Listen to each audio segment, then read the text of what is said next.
Hello, my name is Chris Woods. Welcome to our presentation of the fair city of Dublin in Ireland. I will be starting you off with a little bit of the history and the economic activity known to the city. Here is a snapshot of what the Dublin area may have looked like before development really began, and that would be around, well, anytime prior to the 8th century AD.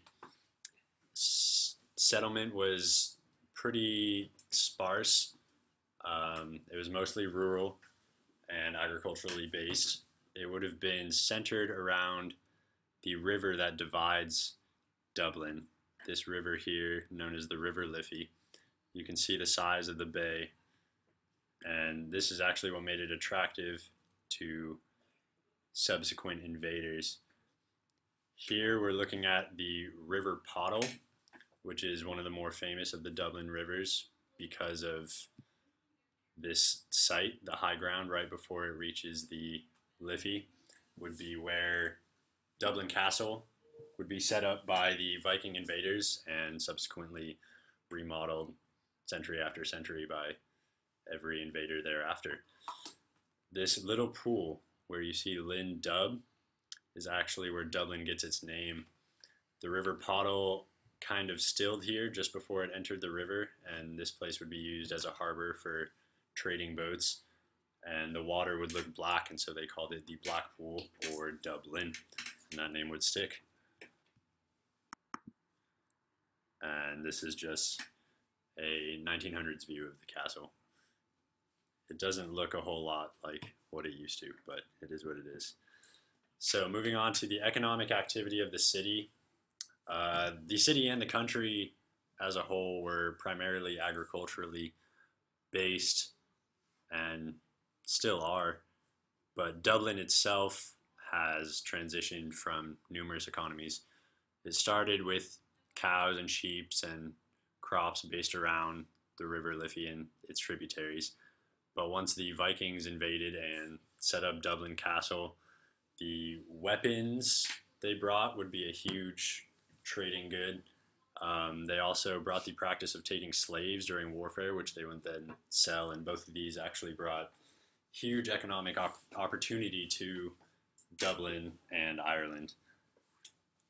The trade economy that they fostered would eventually result in the adoption of a coin currency in Dublin by the start of the 10th century.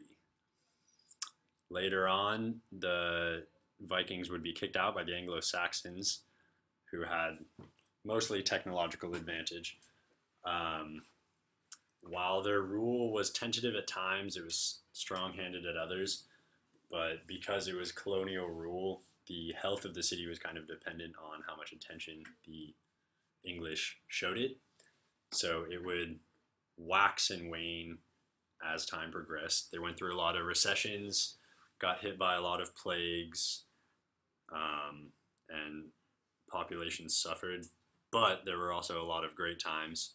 Trade continued to be its primary economic activity, and the city slowly expanded. Modern Dublin is defined much less by trade. Most of the economic growth is occurring in the pharmaceutical and information technology sectors. A lot of this is from international companies.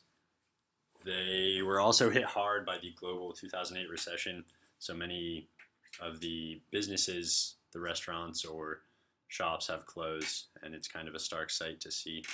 Other than those, tourism is probably the biggest industry. And now I'm going to hand it over to Evan, who's going to talk about the natural environment found in Dublin.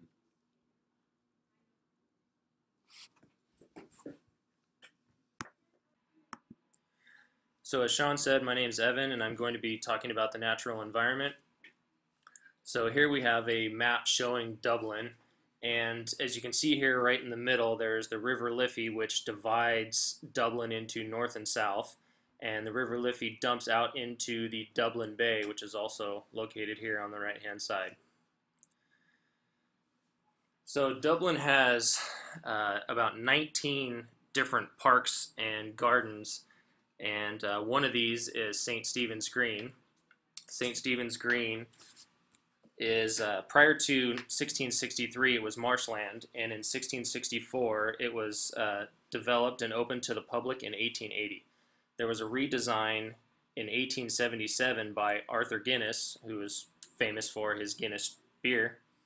The current design is 22 acres, and it boasts an extensive perimeter of trees and shrubs, as you can see here in this rectangular shape.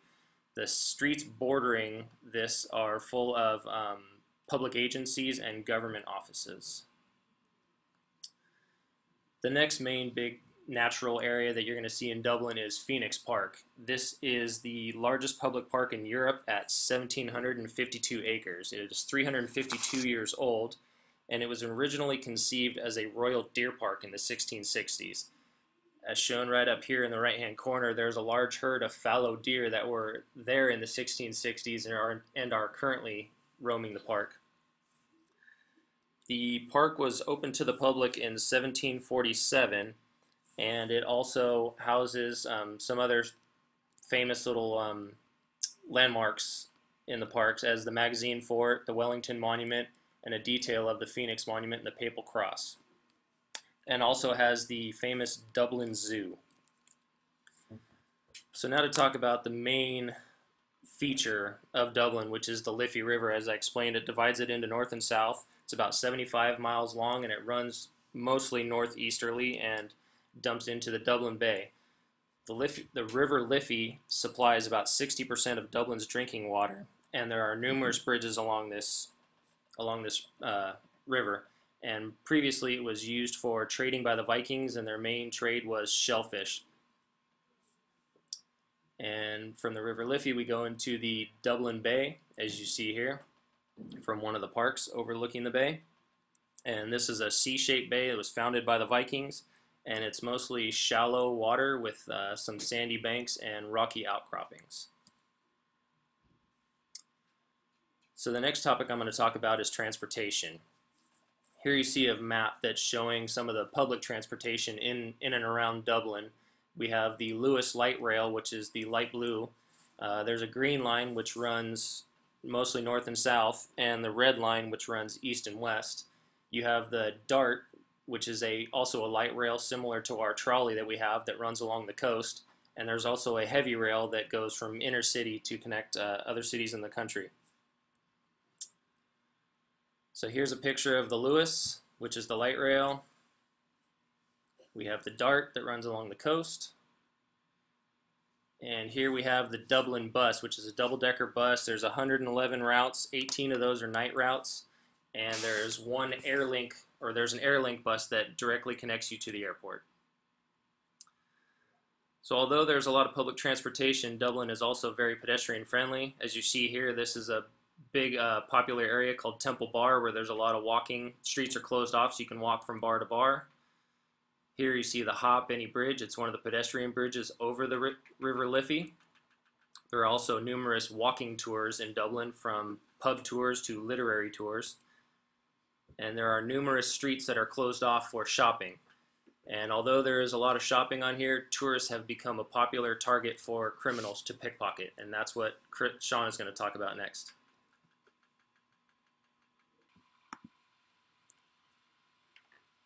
Okay, so for crime, Dublin is ranked the county with the highest crime in Ireland. Due to a highly dense population in this region, there are many reports of theft, drug offenses, fraud, sexual assaults, political violence orchestrated through organized crime, and homicides. Statistics show that crime here is above the national average. There has been a slight decrease in crime from 2012 to 2013. However, theft and robbery, being the most dominant offense, has increased by 3.6% during this time period. The graph here shows the city's crime events per square kilometer during 2013. As you can see, the heaviest area for crime is located just south of the Liffey River in center Dublin. Dublin is not only the capital of Ireland, it is also the crime capital of this country. Most of the crimes are offenses being theft and robbery. The increase in these categories can be directly associated with the economic downturn that Ireland has endured. Statistics show that in the past 5 years there has been an increase in robbery by 22%, a 6% increase in burglary, a 50% increase in kidnapping, and a 2% increase in theft. In 2013, theft has reached its highest peak of 79,000 reported stolen property, constituting for more than a third of all crimes reported in Ireland. Dublin is ranked number 6 in homicide according to the United Nations League table. Now we're going to talk about Dublin's politics. Dublin City Council is a unicameral assembly of 63 members elected every 5 years from local election areas.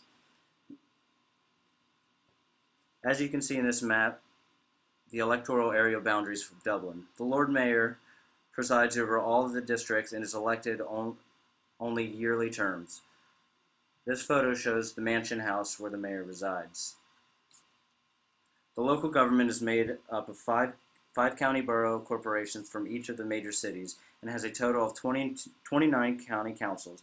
There are also many urban districts councils as well as boards of town commissioners that too are included to aid in the local government. Each elected official is voted in by the people, and these elections are held at regular intervals. Currently, there are a total of almost 1,000 councilors and 31 local authorities. The county's population directly reflects the number of county members that may be elected to represent the county. Here is a picture of Dublin City Hall where council meetings are held. County councils or county borough corporations are responsible for physical planning, roads, sewerage and water supplies, housing, public libraries, fire services, and courthouses. Local government authorities in the Republic have no functions in relation to police or education. Now we're going to talk about demographics. The population in Dublin constitutes 40% of all Ireland and continuing to increase at a high rate. The population in 2020 has been predicted to reach 2.1 million in the Dublin area and almost 700,000 in the city of Dublin.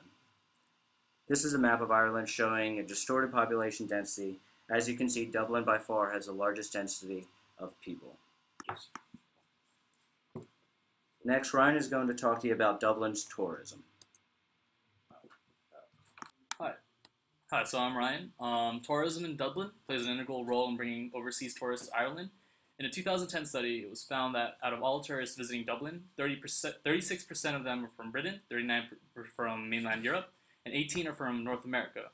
The last 7% were from other areas, totaling up for a large amount of at least 3.5 million visitors altogether. As for points of interest, there are many points of interest and attraction throughout Dublin, such as the previously mentioned Phoenix Park, the Guinness Storehouse, but there's also other historical attractions, such as the largest Catholic church in Ireland, named St. Patrick's Cathedral, as well as the Dublin Castle, home to the Chester Beatty Library, which holds a wild collection of Eastern art. So moving on to sustainable innovations, Dublin has an edge in certain sustainable innovations. For instance, they endorse the Dublin's Bike program. So it's similar to the Car2Go program in San Diego. Pedestrians are able to rent a Dublin bike at any Dublin bike station with an annual card at the terminal and are able to return the bike at any station, placing them into an available locked stand. Another sustainable accomplishment is the Convention Center Dublin.